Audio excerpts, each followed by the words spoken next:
Thank you for this day. Let's thank you for this day, Richard. Mm-hmm. Everybody, thank you for this day, Spirit. Thank you for this day. Oops. I got messages on my thing about leaving. I don't want to leave right now. Anyway, let's start it over. Thank you for this day, Spirit. Thank you for this day.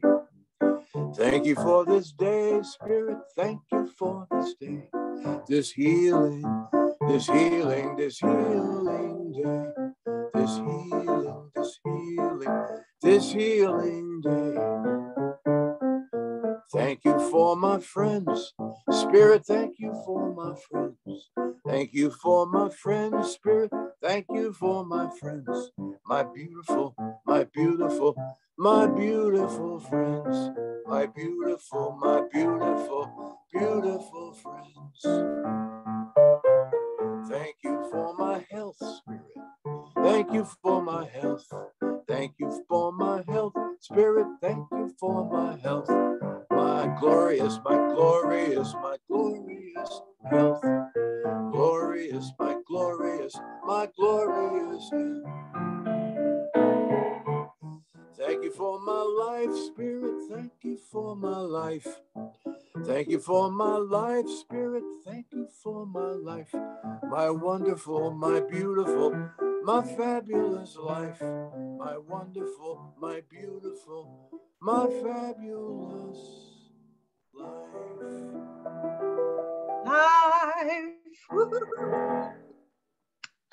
Thank you for this day, this beautiful day, and our life and our health and everything else. Thanks, Richard. This morning, I'm going to invite Ralane, our practitioner of the day, to kick us off with an opening prayer. Morning, Ralane. Happy Mother's Day. Thank you. Thank you. Happy Mother's Day to everyone. So let's just close our eyes and feel the gratitude and the energy and the love and the specialness of this morning and the specialness of the communion and the connection that we have with each other, which is all God's Spirit in and of and through each and every one of us. And I just know that this is a very warm, loving, energetic, exciting, and beautiful service. And it's because each and every one of you are here this morning, and Reverend Michelle and Richard, and just the energetic, loving presence of Spirit and God that is unique in each and every one of us as a special self-expression. And so with special gratitude for all the mothers, for gratitude for love, I just know that this service is perfect in every way. And I simply say, as I release it into the law, it is already so, and so it is.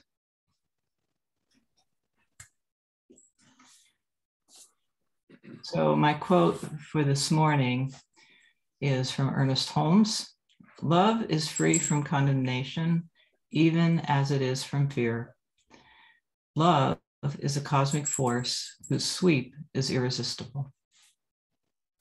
So let's just take a moment and feel that love, that irresistible sweep within each and every one of us. And let's have a moment of silence to feel the love for ourselves and others, for everything.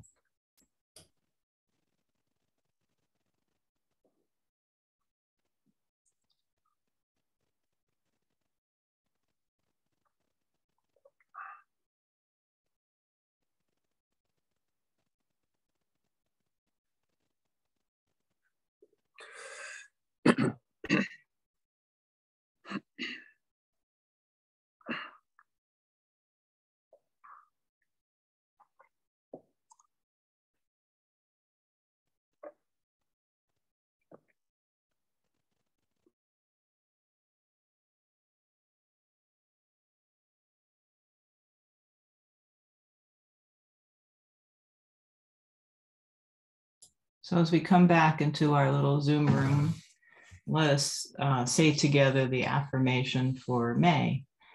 Today, I allow myself to feel everything I know that I'm grounded in the infinite loving embrace of the One. I am blessed and grateful for my emotions and feelings. Because I know there's only one life, and that life is God's life. That life is my life now. And so it is. So it is.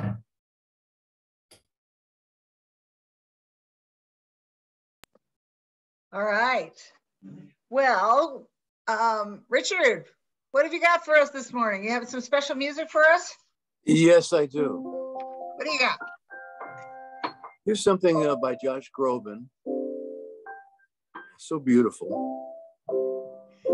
And basically, it's about the idea that sometimes we get overcome by fear. Some uncertainties crop up in our lives, sorrow, and we can look within and feel our power, our connection to the infinite. And that's more than we could possibly need in dealing with anything that comes up. So it's called You Raise Me Up.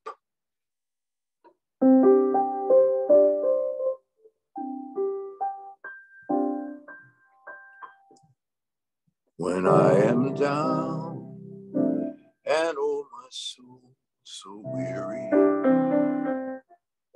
when troubles come and my heart burden be, then I am still and wait here in the silence until you come and sit a while with me. You raise me up so I can stand on mountains. You raise me up to walk on stormy seas. And I am strong when I am on your shoulders. You raise me up to more than I can be.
There is no life without its fears or hunger. Each restless heart beats so imperfectly.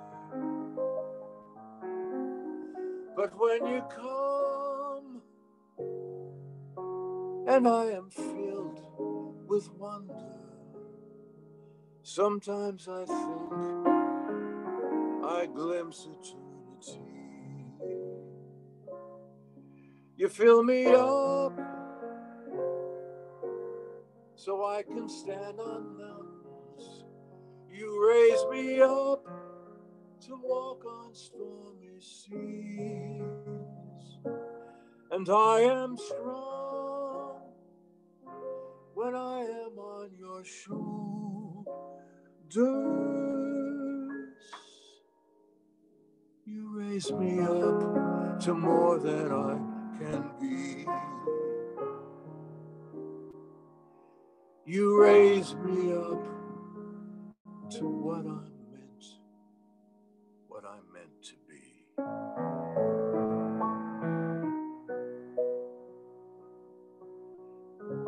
You raise me up.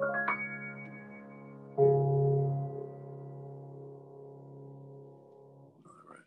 Beautiful song. Thank you, Richard. It's a good song for Mother's Day. Perfect. Indeed. Oh, here comes Gisela. We've gotten a few more people joining us. Welcome. Good morning, Gisela. And I think that's Lisa and Betty and Dee and Jim. Great to see you all. Nice to see you. So good morning again, and welcome to One Heart, One Mind, Center for Spiritual Living's online Sunday service on this beautiful Mother's Day. Happy Mother's Day. Happy Mother's Day to anyone who has ever mothered anyone or anything, you know, with 2 legs or 4 legs or wings or fins or anything else. And we especially lift our hearts for our own mothers or anyone who has filled that role of mother for us in our lives. So let's just take a moment. I actually was going to light a candle for our mothers in recognition of our mothers. So as I light this candle, just give a silent thank you to whoever mothered you through your life. Thank you. Oh, and you know, I think it's really important for us to recognize and to honor and to show gratitude to the people who have loved and nurtured us as mothers. And I also believe that Mother's Day gives us this opportunity to honor the idea or the model, we might say the archetype of pure love that is often expressed as motherhood. And that is the divine feminine within all of us, regardless of our gender. It doesn't matter. We all have that part of us within us. I ran across this great quote by a man named Evan Hodkins. I have absolutely no idea who he is, but the quote really hit me. It really gets right to the point.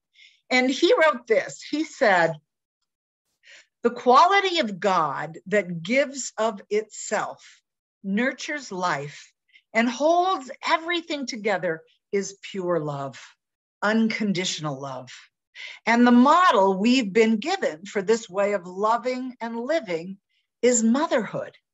The only thing that gives us a chance to love as God loves is the fact that the feminine is within us, all of us.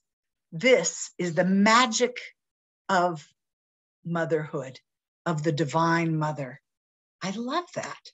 So as we celebrate our human mothers today, I invite us to also celebrate that loving, motherly, divine, feminine presence that's within all of us, because we know that we are one with this divine presence. And that means that we all share in its nature. We all have the divine feminine within us. We all have the divine masculine within us. We all have the potential to express that idea of unconditional love that we associate with motherhood, because we know that there is only one life and we're all living within it. You know, I shared last week as we began our month that May's theme is emotions, and that our emotions are an amazing resource for us. You know, they can help us learn so much about ourselves. You know, our feelings and emotions, you know, they can serve as a guide for reflection, for exploration, for growth and expansion. And there are so many emotions, you know, to choose from. You can just kind of take your pick. And we know that to learn and grow and expand from looking at our emotions, we have to face them head on.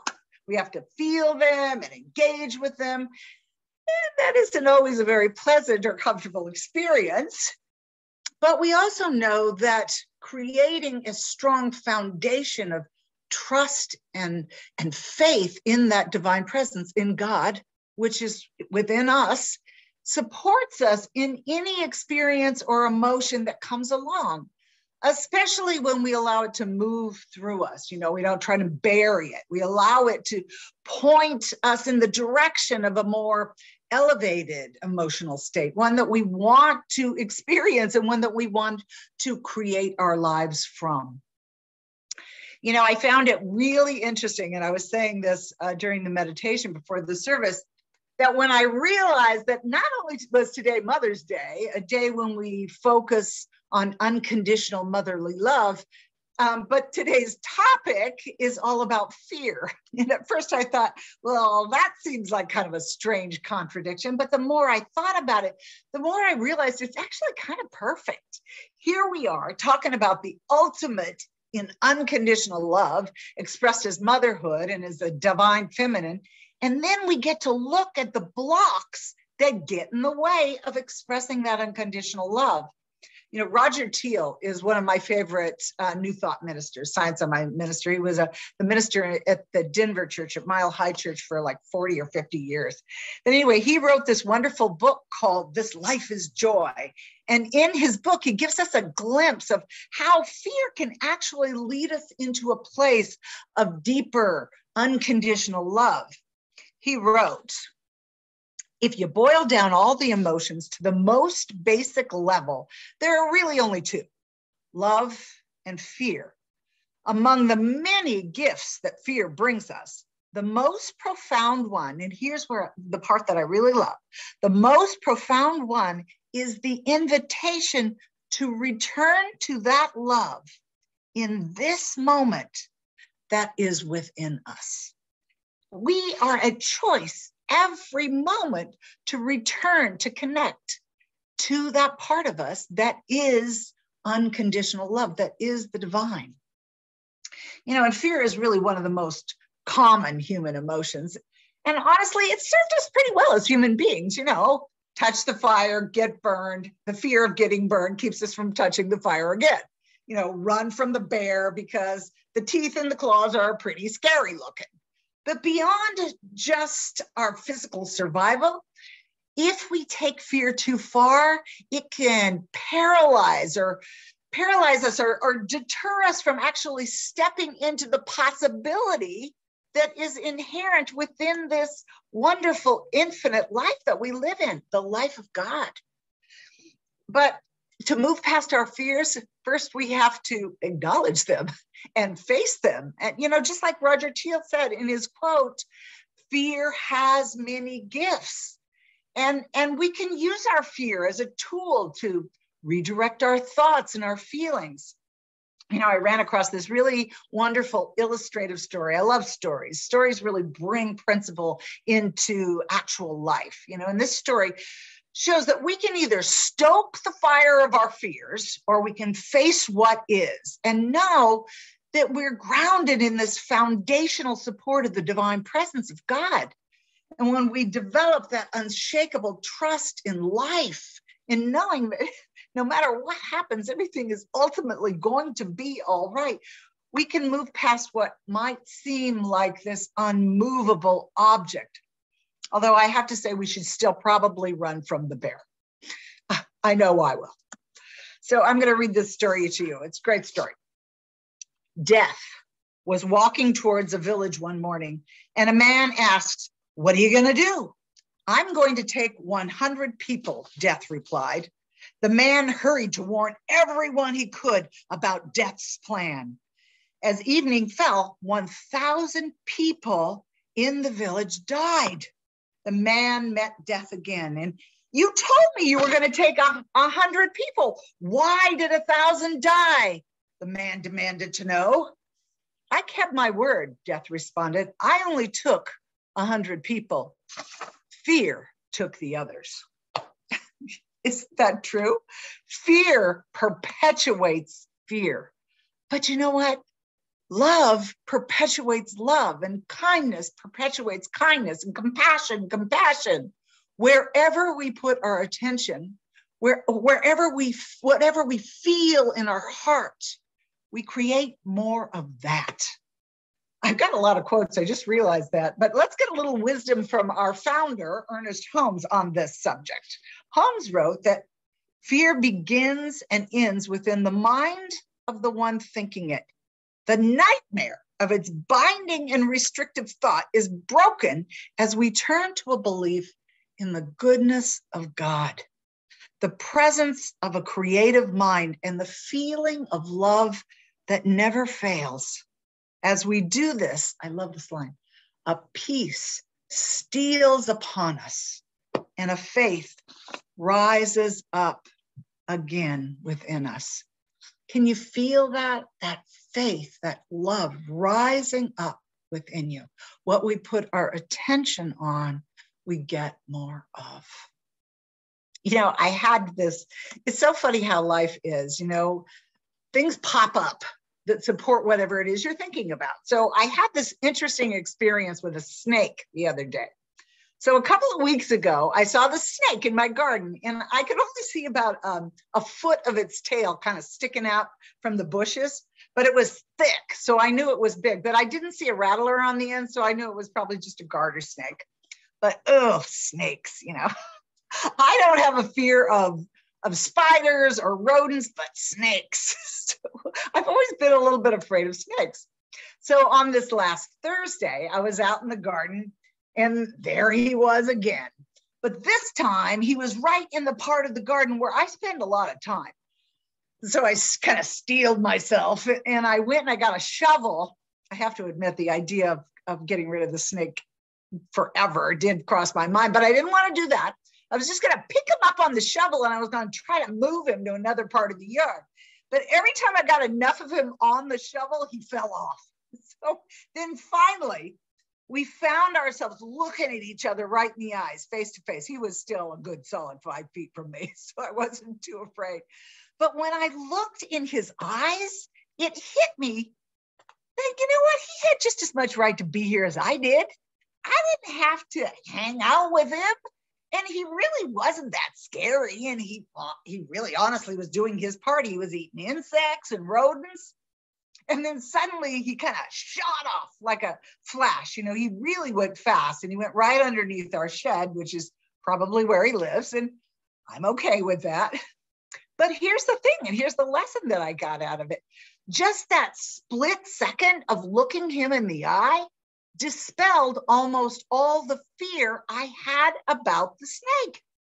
And I realized that it's the same for many of the things that we fear in life. In facing them head on, face to face, we take away the power they have over us. Like death in the story, we can either experience it as it is, 100 people will die, or we can magnify the reality of the fear in our minds. No matter what the fear is, the fear of the unknown, the unexpected, like a pandemic, or the fear of lack, not enough, or abandonment, or disease, or any of the things that we might fear. And when we allow ourselves to magnify the fear, we make the thing we fear all the more probable in our lives, because that's how the creative process works. What we put our attention on, we get more of. And fear is such a powerful emotion that we charge up the creative process with the feeling of fear.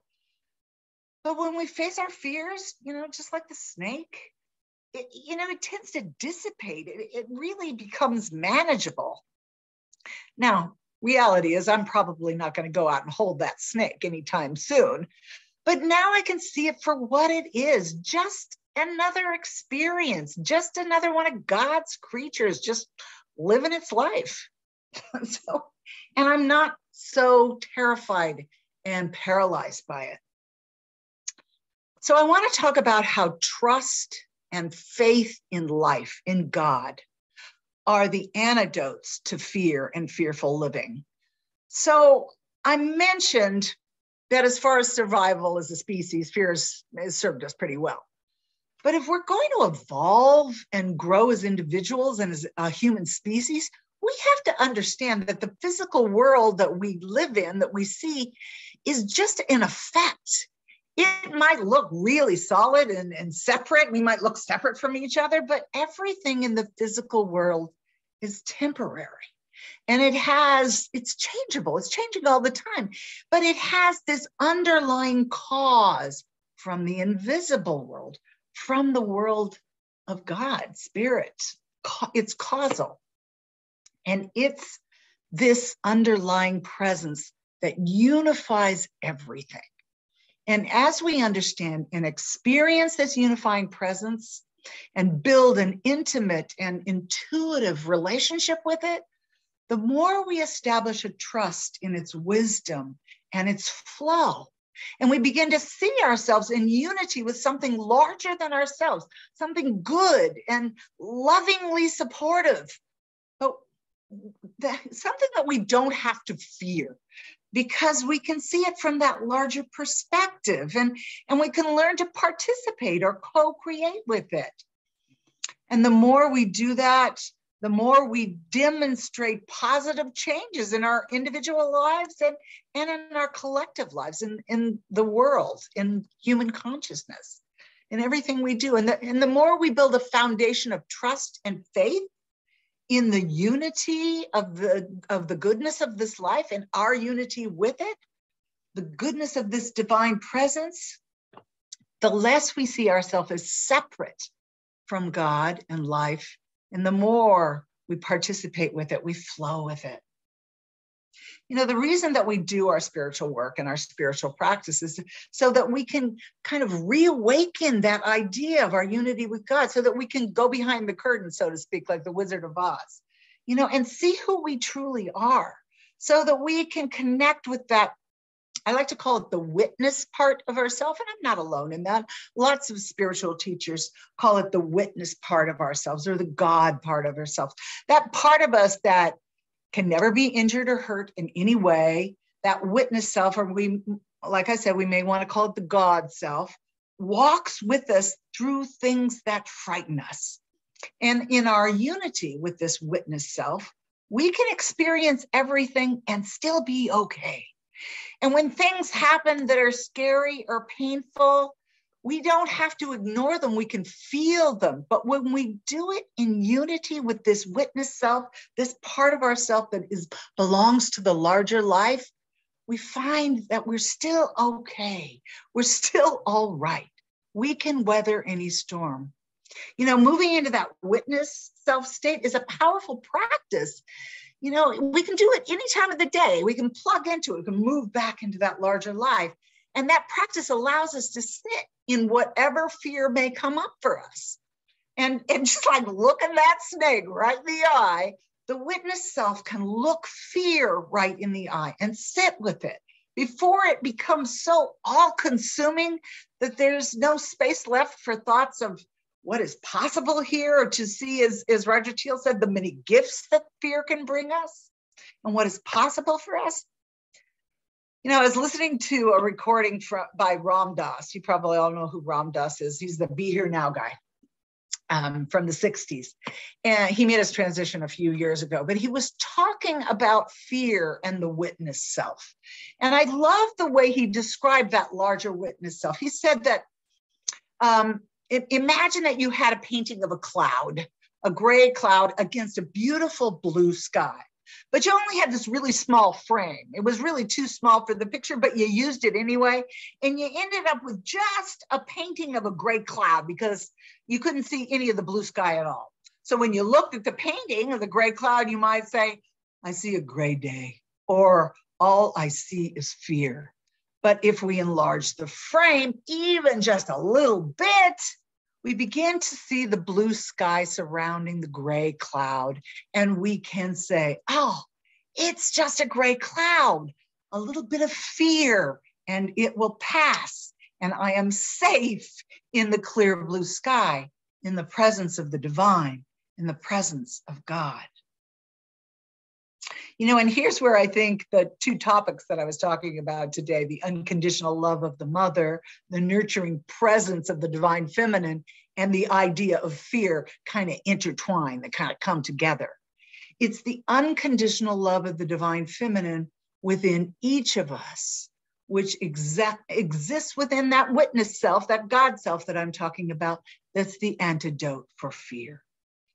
It's what makes fear a tool that can lift us into a greater yet to be, rather than a sword that can cut us down to nothing.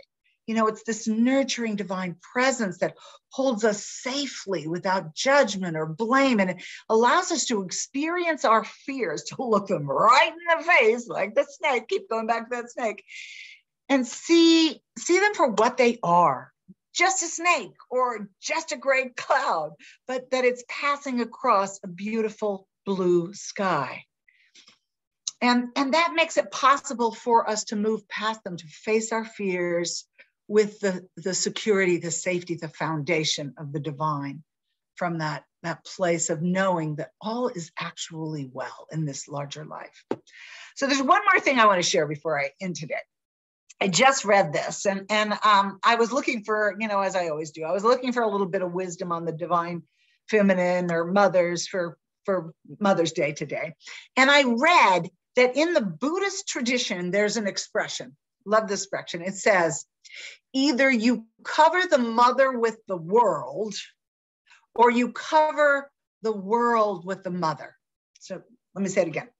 Either you cover the mother with the world, or you cover the world with the mother. If you cover the mother with the world, you're lost in the world. A car is just a car, a refrigerator is just a refrigerator, anger is just anger, fear is fear, a mother and a father are just a mother and a father. But if you cover the world with the mother, then every experience you have in this lifetime is another aspect of the mother, of unconditional love. And from this perspective, we can relate to everything as the mother relates to life through the eyes of unconditional love.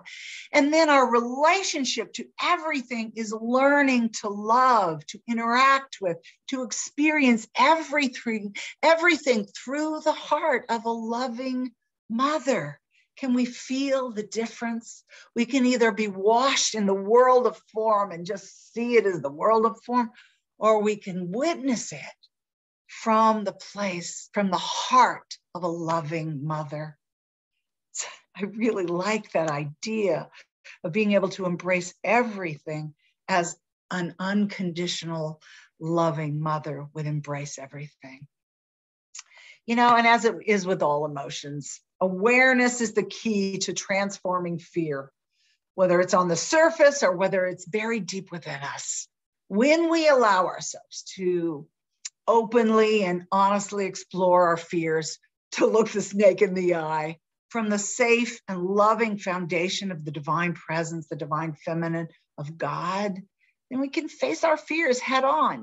We can feel abandonment, we can feel pain, we can feel those things, knowing that they are just human emotions and human experiences, and that we are empowered to move through them.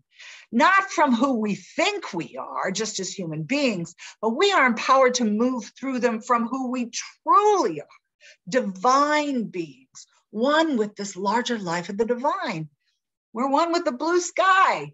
And here is where we build that deeper sense of faith and a trust in life, a trust in the divine presence, however we envision or relate with that idea, that presence of life. So I'm going to end with one more quote. Boy, I really had a lot of quotes today, but oh well, it's Mother's Day. So here's my last quote that I'm going to end with, and I just thought it was appropriate for Mother's Day. And this is from a pioneer in the New Thought tradition. I think she lived in the late 1800s, early 1900s. Her name is Emily Cady, and she wrote, "God is love. We cannot see love nor grasp any comprehension of what love is, except as love is clothed with a form. All the love in the universe is God. The love between husband and wife, between parents and children, is just the least little bit of God as pushed through visible form into manifestation. A mother's love, so infinitely tender, so unfailing, is God's love, only manifest in greater degree by the mother." By the mother. That idea of the mother is the personification for us of the infinite love, the unyielding, unconditional love of the divine. So I invite you to pray with me. Take in a nice, deep centering breath. Again, we go to that center, that place at the heart of life. We call it God, Spirit, the all that is, the thing itself. Whatever you call it, however you envision it, it is love. And it is big and grand and bold and radiant, and it is small and minute and tender and soft. It is all that is. And everything that happens in form, in life, happens within the activity of this divine presence, and we are one with it. We cannot be anything else. So I speak my word for and about each and every person that is here on this call, each and every person that is within the sound of my voice, each and every person that is not here and does not hear my voice. I speak my word that there is a shift in consciousness, an awakening, a new way of knowing the experience and the presence of this divine life, that there is a flow and an opening of the goodness available to us as we easily face our fears and move past them and move into the greater yet to be. And I am so grateful for our ability to recognize, to co-create with this divine presence, for it is our life. Its nature is our nature. We are one with it. And I am just so grateful. And I sit in that gratitude as we are opened even wider to the experience of this presence, this all that is. So I relax in this gratitude. I relax in this knowing that what I have set in motion through my thoughts and my words and my feelings is now catching fire with creative law. So I relax in that knowing all is well, and we signify our agreement by saying together, and so it is.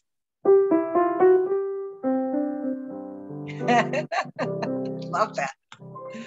All right. So here we are. Woo!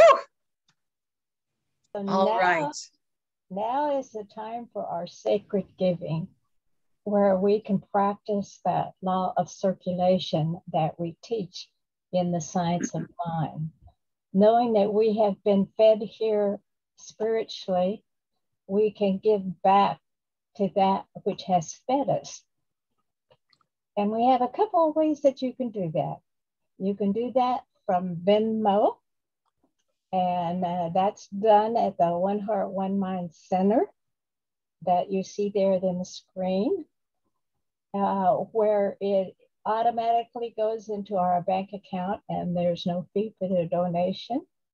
Or if you choose to send a check, that can be sent to our Assistant Treasurer, Jim Massipus, and his address is in the chat room.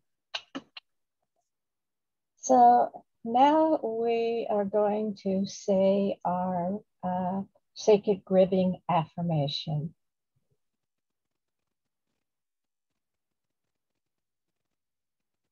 I recognize that all supply flows from the divine givingness of spirit. My gift is a continuation of this divine flow. I give and receive from this infinite supply. I give in faith, in love, and in joy, and it flows back to me in kind, and so it is. So, Yvonne, I think we have some announcements. We're ready for those. Thanks. Our first announcement is that we have our Monday evening prayer group that meets from 6 to 6:20 on Monday. And we just come together and pray for our center silently. And it is a really wonderful time to be there. It feels really good. And it's a short period of time, so you don't have to be there for very long. So it would be great to see all of you there.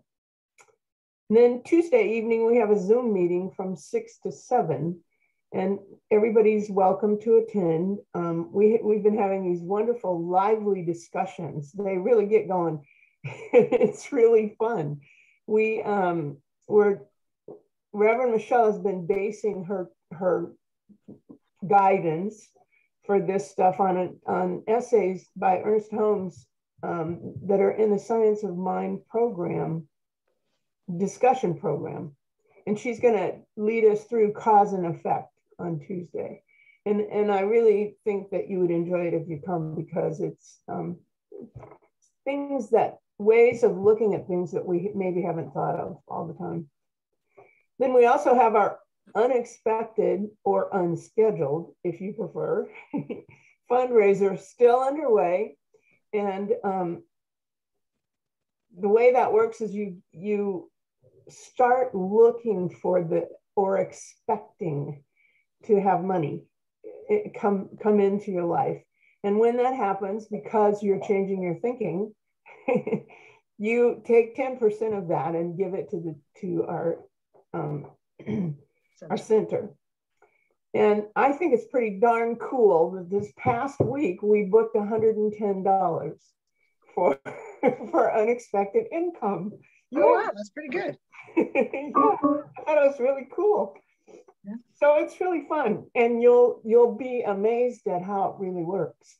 And actually, kind of attached to that, Reverend Michelle's been doing this prosperity video on YouTube on Wednesdays and Fridays, right? Right, yeah. Reverend Michelle? Yeah. They're really great. It all ties into exactly what we're talking about with unexpected income and prosperity. And they're lovely. It doesn't take very long. She does it for maybe 15 minutes. And you've got a wonderful spiritual mind treatment and things to think about. So it's really wonderful. And I think that's it. I think so. Good. You want to do our benediction, Leslie, and then Richard can take us out with a song. Sure. Okay. Let's join together in consciousness as we give thanks for this day that we celebrate Mother's Day, for all of those females that gave birth to us and who fed us after that birth, nurtured our bodies. Or it might not have been our biological mothers and may have been someone else.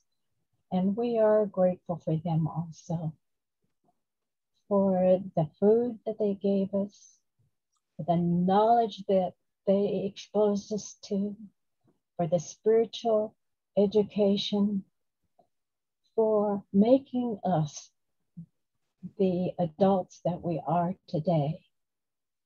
And we know that we are actually all mothers in our life, that it may be a kind word to an individual, or a pat on the arm, or simply listening, or saying, I understand, that gives out that vibrational love that we know is God. This is what we go forth from here today doing, knowing that we are always nurturing this world with everything that we do. And we allow that spiritual essence that is at the center of us to express. We let it happen. We let go of anything else. And together we say, and so it is. It is. So it is. But are we blessed always today? I can't remember. Yes. Yes, we I are. love this song. Simple.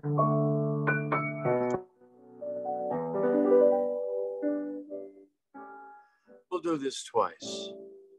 Blessed always for the arms of God surround us. Let our joy be so triumphant that we rest in God and say amen. Blessed always, for the arms of God surround us. Let our joy be so triumphant that we rest in God and say amen.